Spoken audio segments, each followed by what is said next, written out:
Noureddin and the Fair Persian. Balsora was the capital of a kingdom long tributary to the Caliph. During the time of the Caliph Haroun-al-Raschid, the king of Balsora, who was his cousin, was called Zinabi. Not thinking one vizier enough for the administration of his estates, he had two, named Khakan and Sawi.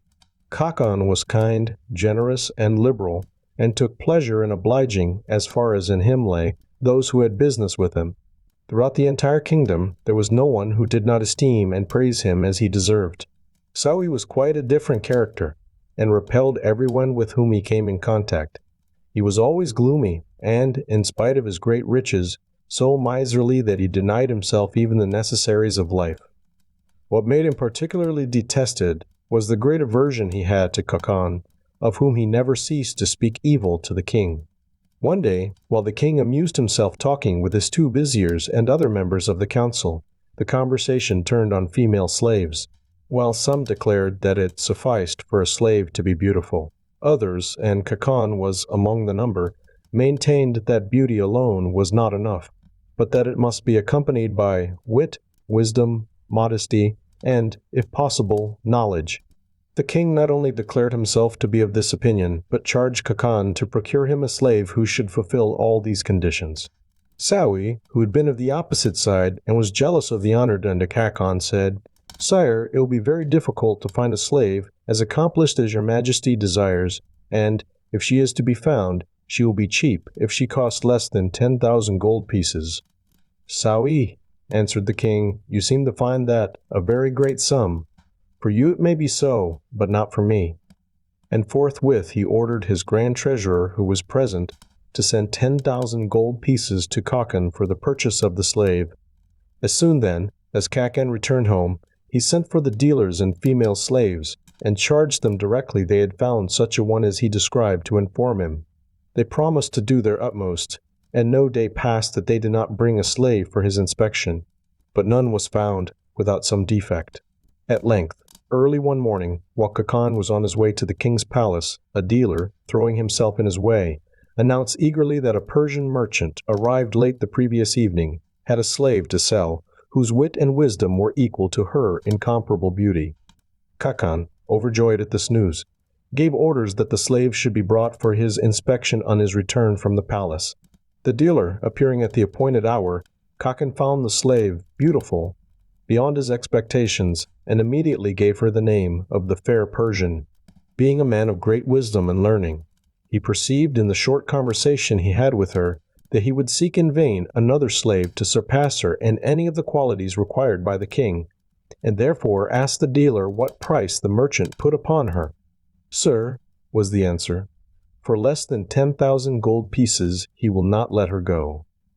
He declares that, what with masters for her instruction, and for bodily exercises, not to speak of clothing and nourishment, he has already spent that sum upon her. She is in every way fit to be the slave of a king. She plays every musical instrument, she sings, she dances, she makes verses. In fact, there is no accomplishment in which she does not excel." Khakan, who was better able to judge of her merits than the dealer, wishing to bring the matter to a conclusion, sent for the merchant and said to him, "It is not for myself that I wish to buy your slave, but for the king. Her price, however, is too high." "Sir," replied the merchant, "I should esteem it an honor to present her to his majesty, did it become a merchant to do such a thing. I ask no more than the sum it has cost me to make her such as she is." Khakan, not wishing to bargain, immediately had the sum counted out and given to the merchant, who before withdrawing said, "Sir, as she is destined for the king, I would have you observe that she is extremely tired with the long journey, and before presenting her to his majesty, you would do well to keep her a fortnight in your own house, and to see that a little care is bestowed upon her. The sun has tanned her complexion, but when she has been 2 or 3 times to the bath, and is fittingly dressed, you will see how much her beauty will be increased." Khakan thanked the merchant for his advice, and determined to follow it. He gave the beautiful Persian an apartment near to that of his wife, whom he charged to treat her as befitting a lady destined for the king, and to order for her the most magnificent garments. Before bidding adieu to the fair Persian, he said to her, "No happiness can be greater than what I have procured for you. Judge for yourself. You now belong to the king. I have, however, to warn you of one thing. I have a son who, though not wanting in sense, is young, foolish, and headstrong, and I charge you to keep him at a distance." The Persian thanked him for his advice, and promised to profit by it. Noureddin, for so the vizier's son was named, went freely in and out of his mother's apartments. He was young, well-made, and agreeable, and had the gift of charming all with whom he came in contact. As soon as he saw the beautiful Persian, though aware that she was destined for the king, he let himself be carried away by her charms, and determined at once to use every means in his power to retain her for himself. The Persian was equally captivated by Noureddin, and said to herself, "The vizier does me too great honor in buying me for the king. I should esteem myself very happy if he would give me to his son." Noureddin availed himself of every opportunity to gaze upon her beauty, to talk and laugh with her, and never would have left her side if his mother had not forced him. Some time having elapsed, on account of the long journey, since the beautiful Persian had been to the bath, 5 or 6 days after her purchase the vizier's wife gave orders that the bath should be heated for her, and that her own female slaves should attend her there, and afterward should array her in a magnificent dress that had been prepared for her. Her toilet completed, the beautiful Persian came to present herself to the vizier's wife, who hardly recognized her, so greatly was her beauty increased. Kissing her hand, the beautiful slave said, "Madam, I do not know how you find me in this dress that you have had prepared for me. Your women assure me that it suits me so well that they hardly knew me. If it is the truth they tell me, and not flattery, it is to you I owe the transformation." "My daughter," answered the vizier's wife, "they do not flatter you. I myself hardly recognized you. The improvement is not due to the dress alone, but largely to the beautifying effects of the bath. I'm so struck by its results that I would try it on myself." Acting forthwith on this decision, she ordered 2 little slaves during her absence to watch over the beautiful Persian, and not to allow Noureddin to enter should he come. She had no sooner gone than he arrived, and not finding his mother in her apartment, would have sought her in that of the Persian. The 2 little slaves barred the entrance, saying that his mother had given orders that he was not to be admitted. Taking each by an arm, he put them out of the inner room and shut the door. Then they rushed to the bath, informing their mistress, with shrieks and tears, that Noureddin had driven them away by force and gone in. This news caused great consternation to the lady, who, dressing herself as quickly as possible, hastened to the apartment of the fair Persian to find that Noureddin had already gone out. Much astonished to see the vizier's wife enter in tears, the Persian asked what misfortune had happened. "What?" exclaimed the lady. "You ask me that, knowing that my son Noureddin has been alone with you?" "But, madam," inquired the Persian, "what harm is there in that? How? Has my husband not told you that you are destined for the king?" "Certainly, but Noureddin has just been to tell me that his father has changed his mind, and has bestowed me upon him. I believed him, and so great is my affection for Noureddin that I would willingly pass my life with him." "Would to heaven," exclaimed the wife of the vizier, "that what you say were true, but Noureddin has deceived you, and his father will sacrifice him in vengeance for the wrong he has done." So saying, she wept bitterly, and all her slaves wept with her. Kachan, entering shortly after this, was much astonished to find his wife and her slaves in tears, and the beautiful Persian greatly perturbed. He inquired the cause, but for some time no answer was forthcoming. When his wife was at length sufficiently calm to inform him of what had happened, his rage and mortification knew no bounds. Wringing his hands and rending his beard, he exclaimed, "Wretched son, thou destroyest not only thyself but thy father. The king will shed not only thy blood, but mine." His wife tried to console him, saying, "Do not torment thyself. With the sale of my jewels I will obtain 10,000 gold pieces, and with this sum you will buy another slave." "Do not suppose," replied her husband, "that it is the loss of the money that affects me. My honor is at stake, and that is more precious to me than all my wealth. You know that Sawi is my mortal enemy. He will relate all this to the king, and you will see the consequences that will ensue." "My lord," said his wife, "I am quite aware of Sawi's baseness, and that he is capable of playing you this malicious trick. But how can he or anyone else know what takes place in this house? Even if you are suspected and the king accuses you, you have only to say that, after examining the slave, you did not find her worthy of his majesty. Reassure yourself and send to the dealers saying that you are not satisfied and wish them to find you another slave." This advice appearing reasonable, Khacan decided to follow it, but his wrath against his son did not abate. Noureddin dared not appear all that day, and fearing to take refuge with his usual associates in case his father should seek him there, he spent the day in a secluded garden where he was not known. He did not return home till after his father had gone to bed, and went out early next morning before the vizier awoke, and these precautions he kept up during an entire month. His mother, though knowing very well that he returned to the house every evening, dare not ask her husband to pardon him.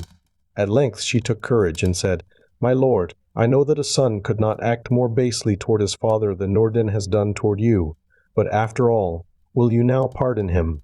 Do you not consider the harm you may be doing yourself, and fear that malicious people, seeking the cause of your estrangement, may guess the real one?" "Madam," replied the vizier, "what you say is very just, but I cannot pardon Noureddin before I have mortified him as he deserves." "He will be sufficiently punished," answered the lady, "if you do as I suggest. In the evening, when he returns home, lie in wait for him, and pretend that you will slay him. I will come to his aid, and while pointing out that you only yield his life at my supplications, you can force him to take the beautiful Persian on any conditions you please." Khacan agreed to follow this plan, and everything took place as arranged. On Noureddin's return, Khacan pretended to be about to slay him, but yielding to his wife's intercession, said to his son, "You owe your life to your mother. I pardon you on her intercession, and on the conditions that you take the beautiful Persian for your wife, and not your slave, that you never sell her, nor put her away." Noureddin, not hoping for so great indulgence, thanked his father, and vowed to do as he desired. Khacan was at great pains frequently to speak to the king of the difficulties attending the commission he had given him, but some whispers of what had actually taken place did reach Saoui's ears. More than a year after these events, the minister took a chill, leaving the bath while still heated to go out on important business. This resulted in inflammation of the lungs, which rapidly increased. The vizier, feeling that his end was at hand, sent for Noureddin and charged him with his dying breath never to part with the beautiful Persian. Shortly afterward, he expired, leaving universal regret throughout the kingdom. Rich and poor alike followed him to the grave. Noureddin showed every mark of the deepest grief at his father's death, and for long refused to see anyone. At length a day came when, one of his friends being admitted, urged him strongly to be consoled and to resume his former place in society. This advice Noureddin was not slow to follow, and soon he formed little society of 10 young men all about his own age, with whom he spent all his time in continual feasting and merrymaking. Sometimes the fair Persian consented to appear at these festivities, but she disapproved of this lavish expenditure, and did not scruple to warn Noureddin of the probable consequences. He, however, only laughed at her advice, saying that his father had always kept him in too great constraint, and that now he rejoiced at his new-found liberty. What added to the confusion in his affairs was that he refused to look into his accounts with his steward, sending him away every time he appeared with his book. "See only that I live well," he said, "and do not disturb me about anything else." Not only did Noureddin's friends constantly partake of his hospitality, but in every way they took advantage of his generosity. Everything of his that they admired, whether land, houses, baths, or any other source of his revenue, he immediately bestowed on them. In vain the Persian protested against the wrong he did himself. He continued to scatter with the same lavish hand. Throughout one entire year Noureddin did nothing but amuse himself and dissipate the wealth his father had taken such pains to acquire. The year had barely elapsed, when one day, as they sat at table, there came a knock at the door. The slaves having been sent away, Noureddin went to open it himself. One of his friends had risen at the same time, but Noureddin was before him, and finding the intruder to be the steward, he went out and closed the door. The friend, curious to hear what passed between them, hid himself behind the hangings and heard the following words. "My lord," said the steward, "I beg 1,000 pardons for interrupting you, but what I have long foreseen has taken place. Nothing remains of the sums you gave me for your expenses, and all other sources of income are also at end, having been transferred by you to others. If you wish me to remain in your service, furnish me with the necessary funds, else I must withdraw." So great was Noureddin's consternation that he had not a word to say in reply. The friend, who had been listening behind the curtain, immediately hastened to communicate the news to the rest of the company. "If this is so," they said, "we must cease to come here." Noureddin re-entering at that moment, they plainly saw, in spite of his efforts to dissemble, that what they had heard was the truth.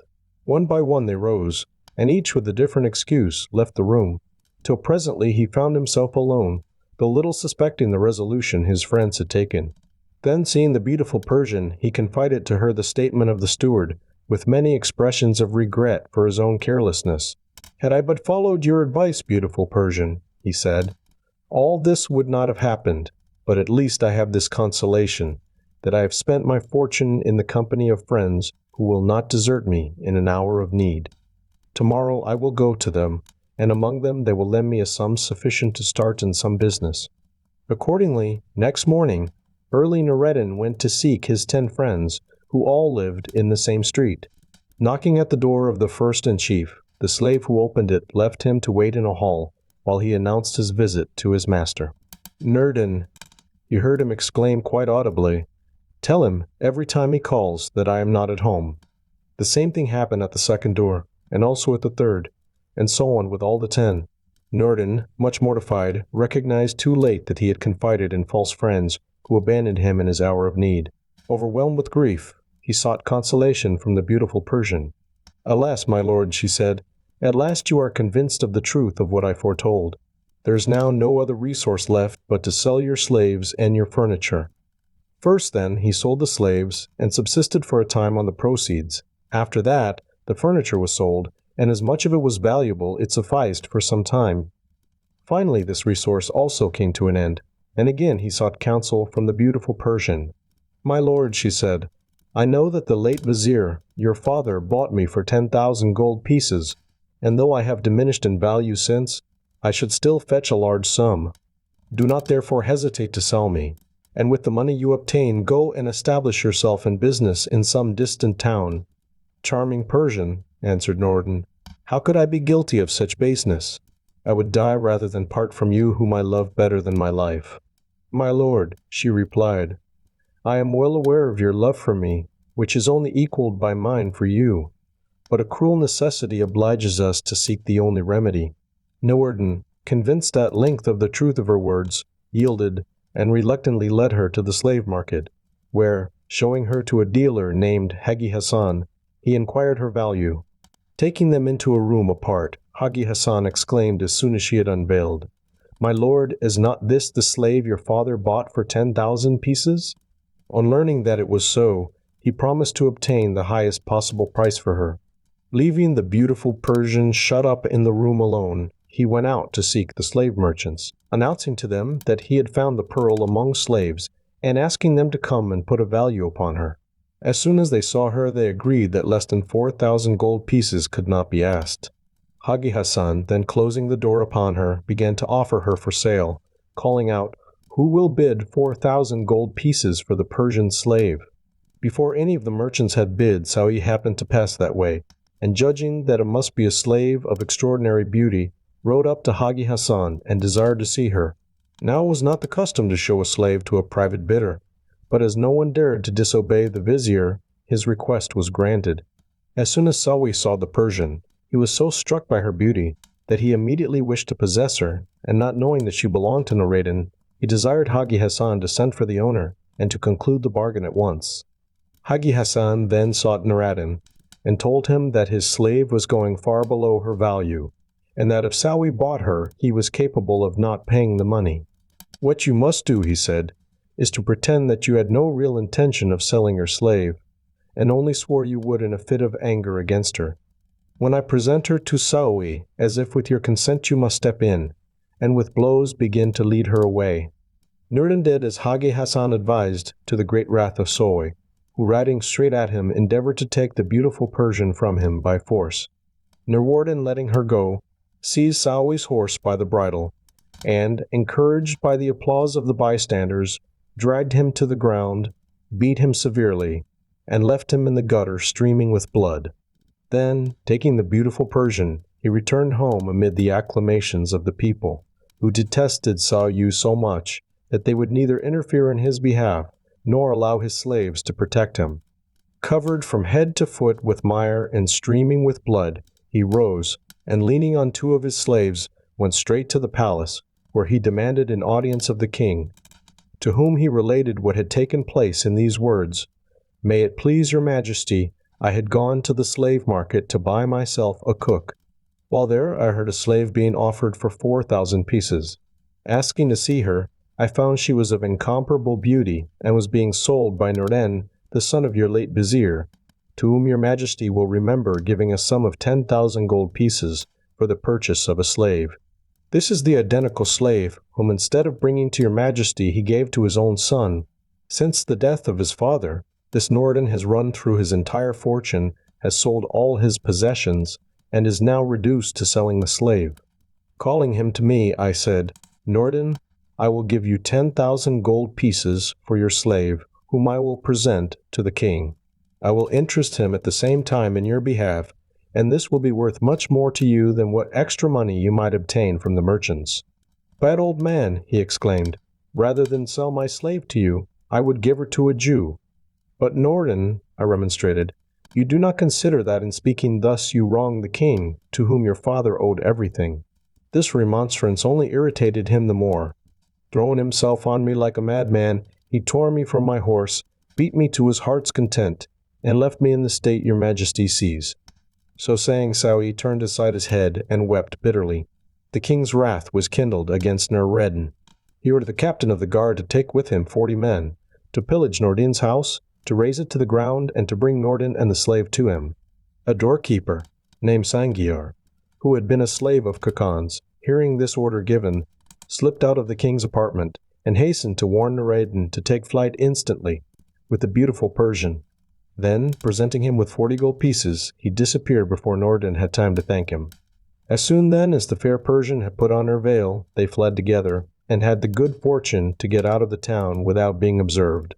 At the mouth of the Euphrates, they found a ship just about to start for Baghdad. They embarked, and immediately the anchor was raised and they set sail. When the captain of the guard reached Noureddin's house, he caused his soldiers to burst open the door and to enter by force. But no trace was to be found of Noureddin and his slave, nor could the neighbors give any information about them.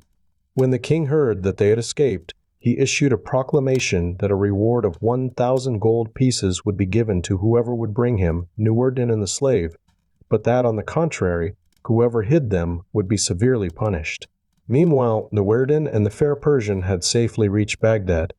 When the vessel had come to an anchor, they paid 5 gold pieces for their passage, and went ashore. Never having been in Baghdad before, they did not know where to seek a lodging. Wandering along the banks of the Tigris, they skirted a garden enclosed by a high wall. The gate was shut, but in front of it was an open vestibule with a sofa on either side. "Here," said Noureddin, "let us pass the night," and reclining on the sofas they soon fell asleep. Now this garden belonged to the Caliph. In the middle of it was a vast pavilion, whose superb saloon had 80 windows, each window having a luster, lit solely when the Caliph spent the evening there. Only the doorkeeper lived there, an old soldier named Sheikh Ibrahim, who had strict orders to be very careful, whom he admitted, and never to allow anyone to sit on the sofas by the door. It happened that evening that he had gone out on an errand. When he came back and saw 2 persons asleep on the sofas, he was about to drive them out with blows, but drawing nearer he perceived that they were a handsome young man and beautiful young woman, and decided to awake them by gentler means. Noureddin, on being awoke, told the old man that they were strangers, and merely wished to pass the night there. "Come with me," said Sheikh Ibrahim. "I will lodge you better, and will show you a magnificent garden belonging to me." So saying, the doorkeeper led the way into the Caliph's garden, the beauties of which filled them with wonder and amazement. Noureddin took out 2 gold pieces, and giving them to Sheikh Ibrahim said, "I beg you to get us something to eat, that we may make merry together." Being very avaricious, Sheikh Ibrahim determined to spend only the 10th part of the money, and to keep the rest to himself. While he was gone, Noureddin and the Persian wandered through the gardens, and went up the white marble staircase of the pavilion as far as the locked door of the saloon. On the return of Sheikh Ibrahim, they begged him to open it, and to allow them to enter and admire the magnificence within. Consenting, he brought not only the key, but a light, and immediately unlocked the door. Noureddin and the Persian entering, were dazzled with the magnificence they beheld. The paintings and furniture were of astonishing beauty, and between each window was a silver arm holding a candle. Sheikh Ibrahim spread the table in front of a sofa, and all three ate together. When they had finished eating, Noureddin asked the old man to bring them a bottle of wine. "Heaven forbid," said Sheikh Ibrahim, "that I should come in contact with wine, I who have 4 times made the pilgrimage to Mecca, and have renounced wine forever." "You would, however, do us a great service in procuring us some," said Noureddin. "You need not touch it yourself. Take the ass which is tied to the gate, lead it to the nearest wine shop, and ask some passer-by to order 2 jars of wine. Have them put in the ass's panniers, and drive him before you. Here are 2 pieces of gold for the expenses." At sight of the gold, Sheikh Ibrahim set off at once to execute the commission. On his return, Noureddin said, "We have still need of cups to drink from, and of fruit if you can procure us some." Shah Ibrahim disappeared again, and soon returned with a table spread with cups of gold and silver, and every sort of beautiful fruit. Then he withdrew, in spite of repeated invitations to remain. Noureddin and the beautiful Persian, finding the wine excellent, drank of it freely, and while drinking, they sang. Both had fine voices, and Sheikh Ibrahim listened to them with great pleasure. First from a distance, then he drew nearer, and finally put his head in at the door. Noureddin, seeing him, called to him to come in and keep them company. At first the old man declined, but was persuaded to enter the room, to sit down on the edge of the sofa nearest the door, and at last to draw closer and to seat himself by the beautiful Persian, who urged him so persistently to drink her health that at length he yielded, and took the cup she offered. Now the old man only made a pretense of renouncing wine. He frequented wine shops like other people, and had taken none of the precautions Noureddin had proposed. Having once yielded, he was easily persuaded to take a second cup, and a third, and so on till he no longer knew what he was doing. Till near midnight they continued drinking, laughing, and singing together. About that time the Persian, perceiving that the room was lit by only one miserable tallow candle, asked Sheikh Ibrahim to light some of the beautiful candles in the silver arms. "Light them yourself," answered the old man. "You are younger than I, but let 5 or 6 be enough." She did not stop, however, till she had lit all the 80, but Sheikh Ibrahim was not conscious of this, and when, soon after that, Noureddin proposed to have some of the lustres lit, he answered, "You are more capable of lighting them than I, but not more than 3. Noureddin, far from contenting himself with 3, lit all, and opened all the 80 windows. The Caliph Haroun-al-Raschid, chancing at that moment to open a window in the saloon of his palace looking on the garden, was surprised to see the pavilion brilliantly illuminated. Calling the Grand Vizier Giafar, he said to him, "Negligent Vizier, look at the pavilion, and tell me why it is lit up when I am not there." When the Vizier saw that it was as the Caliph said, he trembled with fear, and immediately invented an excuse.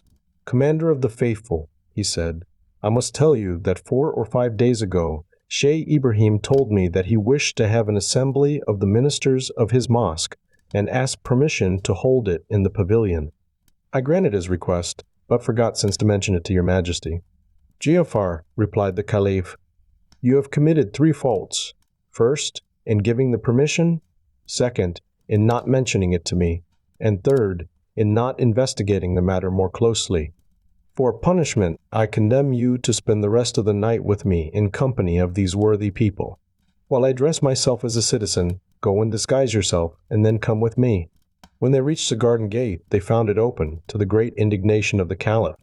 The door of the pavilion being also open, he went softly upstairs, and looked in at the half-closed door of the saloon.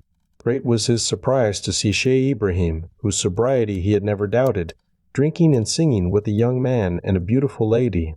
The Caliph, before giving way to his anger, determined to watch and see who the people were and what they did. Presently Sheikh Ibrahim asked the beautiful Persian if anything were wanting to complete her enjoyment of the evening. "If only," she said, "I had an instrument upon which I might play." Sheikh Ibrahim immediately took a lute from a cupboard and gave it to the Persian, who began to play on it, singing the while with such skill and taste that the Caliph was enchanted. When she ceased, he went softly downstairs and said to the Vizier, "Never have I heard a finer voice, nor the lute better played. I am determined to go in and make her play to me." "Commander of the Faithful," said the Vizier, "if Sheikh Ibrahim recognizes you, he will die of fright." "I should be sorry for that," answered the Caliph, and I am going to take steps to prevent it. Wait here till I return." Now the Caliph had caused a bend in the river to form a lake in his garden. There the finest fish in the Tigris were to be found, but fishing was strictly forbidden. It happened that night, however, that a fisherman had taken advantage of the gate being open to go in and cast his nets. He was just about to draw them when he saw the Caliph approaching. Recognizing him at once, in spite of his disguise, he threw himself at his feet, imploring forgiveness. "Fear nothing," said the Caliph. "Only rise up and draw thy nets." The fisherman did as he was told, and produced 5 or 6 fine fish, of which the Caliph took the 2 largest. Then he desired the fisherman to change clothes with him, and in a few minutes the Caliph was transformed into a fisherman, even to the shoes and the turban. Taking the 2 fish in his hand, he returned to the vizier, who, not recognizing him, would have sent him about his business. Leaving the vizier at the foot of the stairs, the Caliph went up and knocked at the door of the saloon. Noureddin opened it, and the Caliph, standing on the threshold, said, "Sheikh Ibrahim, I am the fisher Karim. Seeing that you are feasting with your friends, I bring you these fish." Noureddin and the Persian said that when the fishes were properly cooked and dressed, they would gladly eat of them. The Caliph then returned to the vizier, and they set to work in Sheikh Ibrahim's house to cook the fish, of which they made so tempting a dish that Noureddin and the fair Persian ate of it with great relish. When they had finished, Noureddin took 30 gold pieces, all that remained of what Sangiar had given him, and presented them to the Caliph, who, thanking him, asked as a further favor if the lady would play him 1 piece on the lute. The Persian gladly consented, and sang and played so as to delight the Caliph. Noureddin, in the habit of giving to others whatever they admired, said, "Fisherman, as she pleases you so much, take her. She is yours." The fair Persian, astounded that he should wish to part from her, took her lute, and with tears in her eyes sang her reproaches to its music. The Caliph, still in the character of fisherman, said to him, "Sir, I perceive that this fair lady is your slave. Oblige me, I beg you, by relating your history." Noureddin willingly granted this request, and recounted everything from the purchase of the slave down to the present moment. "And where do you go now?" asked the Caliph. "Wherever the hand of Allah leads me," said Noureddin. "Then, if you will listen to me," said the Caliph, "you will immediately return to Balsora. I will give you a letter to the king, which will ensure you a good reception from him." "It is an unheard of thing," said Noureddin, "that a fisherman should be in correspondence with a king." "Let not that astonish you," answered the Caliph. "We studied together and have always remained the best of friends, though fortune, while making him a king, left me a humble fisherman." The Caliph then took a sheet of paper and wrote the following letter, at the top of which he put in very small characters this formula to show that he must be implicitly obeyed. "In the name of the most merciful God. Letter of the Caliph Haroun-al-Raschid to the king of Balsora. Haroun-al-Raschid, son of Mahdi, sends this letter to Muhammad Zenabi, his cousin. As soon as Noureddin, son of the vizier Khacan, bearer of this letter, has given it to thee, and thou hast read it, take off thy royal mantle, put it on his shoulders, and seat him in thy place without fail. Farewell." The Caliph then gave this letter to Noureddin, who immediately set off, with only what little money he possessed when Sangiar came to his assistance. The beautiful Persian, inconsolable at his departure, sank on a sofa bathed in tears. When Noureddin had left the room, Sheikh Ibrahim, who had hitherto kept silence, said, "Karim, for 2 miserable fish thou hast received a purse and a slave. I tell thee I will take the slave, and as to the purse, if it contains silver, thou mayest keep 1 piece. If gold, then I will take all, and give thee what copper pieces I have in my purse." Now here it must be related that when the Caliph went upstairs with the plate of fish, he ordered the vizier to hasten to the palace and bring back 4 slaves, bearing a change of garments, who should wait outside the pavilion till the Caliph should clap his hands. Still personating the fisherman, the Caliph answered, "Sheikh Ibrahim, whatever is in the purse I will share equally with you, but as to the slave, I will keep her for myself. If you do not agree to these conditions, you shall have nothing." The old man, furious at this insolence as he considered it, took a cup and threw it at the Caliph, who easily avoided a missile from the hand of a drunken man. It hit against the wall and broke into 1,000 pieces. Sheikh Ibrahim, still more enraged, then went out to fetch a stick. The caliph at that moment clapped his hands, and the vizier and the 4 slaves entering took off the fisherman's dress and put on him that which they had brought. When Sheikh Ibrahim returned, a thick stick in his hand, the caliph was seated on his throne, and nothing remained of the fisherman but his clothes in the middle of the room. Throwing himself on the ground at the caliph's feet, he said, "Commander of the faithful, your miserable slave has offended you, and craves forgiveness." The caliph came down from his throne and said, "Rise, I forgive thee." Then turning to the Persian, he said, "Fair lady, now you know who I am. Learn also that I have sent Noureddin to Balsora to be king, and as soon as all necessary preparations are made, I will send you there to be queen. Meanwhile, I will give you an apartment in my palace, where you will be treated with all honor." At this, the beautiful Persian took courage, and the caliph was as good as his word, recommending her to the care of his wife, Zobeida. Noureddin made all haste on his journey to Balsora, and on his arrival there went straight to the palace of the king, of whom he demanded an audience. It was immediately granted, and holding the letter high above his head, he forced his way through the crowd. While the king read the letter, he changed color. He would instantly have executed the caliph's order, but first he showed the letter to Sawi, whose interests were equally at stake with his own. Pretending that he wished to read it a second time, Sawi turned aside as if to seek a better light. Unperceived by anyone, he tore off the formula from the top of the letter, put it to his mouth, and swallowed it. Then, turning to the king, he said, "Your Majesty has no need to obey this letter. The writing is indeed that of the caliph, but the formula is absent. Besides, he has not sent an express with the patent, without which the letter is useless. Leave all to me, and I will take the consequences." The king not only listened to the persuasions of Sawi, but gave Noureddin into his hands. Such a severe bastinado was first administered to him that he was left more dead than alive. Then Sawi threw him into the darkest and deepest dungeon, and fed him only on bread and water. After 10 days, Sawi determined to put an end to Noureddin's life, but dared not without the king's authority. To gain this end, he loaded several of his own slaves with rich gifts, and presented himself at their head to the king, saying that they were from the new king on his coronation. "What?" said the king. "Is that wretch still alive? Go and behead him at once. I authorize you." "Sire," said Sawi, "I thank your majesty for the justice you do me. I would further beg, as Noureddin publicly affronted me, that the execution might be in front of the palace, and that it might be proclaimed throughout the city, so that no one may be ignorant of it." The king granted these requests, and the announcement caused universal grief, for the memory of Noureddin's father was still fresh in the hearts of his people. Sawi, accompanied by 20 of his own slaves, went to the prison to fetch Noureddin, whom he mounted on a wretched horse without a saddle. Arrived at the palace, Sawi went in to the king, leaving Noureddin in the square, hemmed in not only by Sawi's slaves, but by the royal guard, who had great difficulty in preventing the people from rushing in and rescuing Noureddin.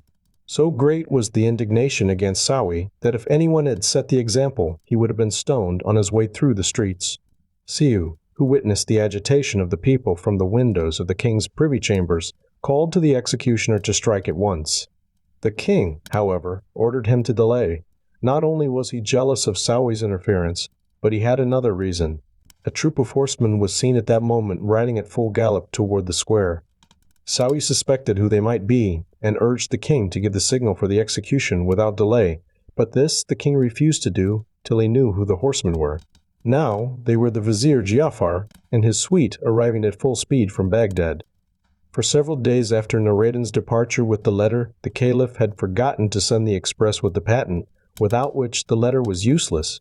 Hearing a beautiful voice one day in the women's part of the palace uttering lamentations, he was informed that it was the voice of the fair Persian, and suddenly calling to mind the patent, he sent for Giafar, and ordered him to make for Balsora with the utmost speed. If Noureddin were dead, to hang Sawi; if he were still alive, to bring him at once to Baghdad along with the king and Sawi; if he were still alive, to bring him at once to Baghdad along with the king and Sawi. Giafar rode at full speed through the square, and alighted at the steps of the palace, where the king came to greet him. The vizier's first question was whether Noureddin were still alive. The king replied that he was, and he was immediately led forth, though bound hand and foot. By the vizier's orders his bonds were immediately undone, and Sawi was tied with the same cords. Next day, Giafar returned to Baghdad, bearing with him the king, Sawi, and Noureddin. When the Caliph heard what treatment Noureddin had received, he authorized him to behead Sawi with his own hands.